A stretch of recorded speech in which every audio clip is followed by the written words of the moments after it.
মাননীয় স্পিকার, গতকাল মধ্যরাতে আমরা একটা নোটিশ পেয়েছি যে বাংলাদেশ বার কাউন্সিলের নির্বাচন স্থগিত করা হয়েছে।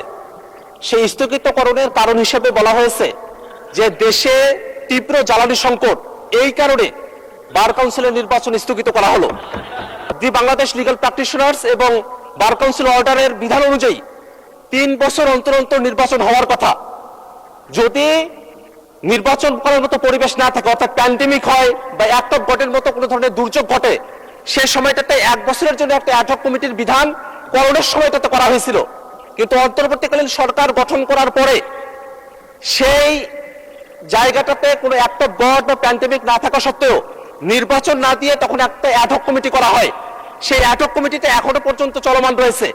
সেই অ্যাডহক কমিটি থেকে একটা গণতান্ত্রিক যাত্রায় উত্তরণের জন্য একটা নির্বাচনের সময়সীমা ঘোষণা করা হয়েছিল যে 19শে মেতে নির্বাচনটা অনুষ্ঠিত হবে। কিন্তু গতকাল মধ্যরাতে হঠাৎ করেই সেই নির্বাচনটা স্থগিত ঘোষণা করা হলো। উনি দুইটি বিষয় বলেছেন, pandemic and act of god.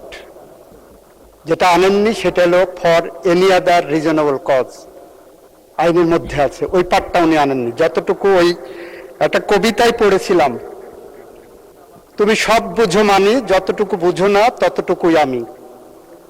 উনি সব বুঝেন, এটা যেমন মানি, কিন্তু যতটুকু ওনার প্রয়োজন ততটুকু উনি আনেন, এর বাইরের টুকু আনেন না।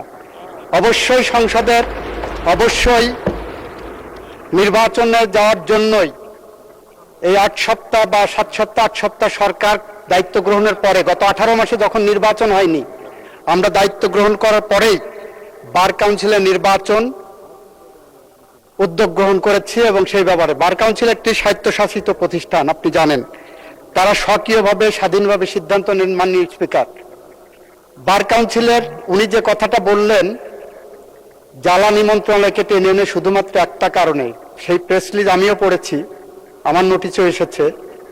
উনি যে জিনিসটা বলেননি সেটা হলো ঢাকা বার সহ বেশ কয়েকটি বার অ্যাসোসিয়েশন থেকে বার কাউন্সিলের কাছে অনুরোধ এসেছে যে তাদের ওখানে এখন নির্বাচন চলছে, তাদের নির্বাচন প্রক্রিয়া সমুন্নত রাখার জন্য, এইটাকে নির্ঝঞ্ঝাট রাখার জন্য, ওই বার অ্যাসোসিয়েশনগুলোর নির্বাচনকে নির্ঝঞ্ঝাট রাখার জন্য নির্বাচনটা পিছানোর জন্য বলেছেন। এবং বার কাউন্সিল একটি সংবিধিবদ্ধ সংস্থা হিসাবে বিভিন্ন বার অ্যাসোসিয়েশনের সেই অনুরোধটাও রক্ষা করেছেন। ফলে এই পার্টটা কিন্তু উনি বলেননি।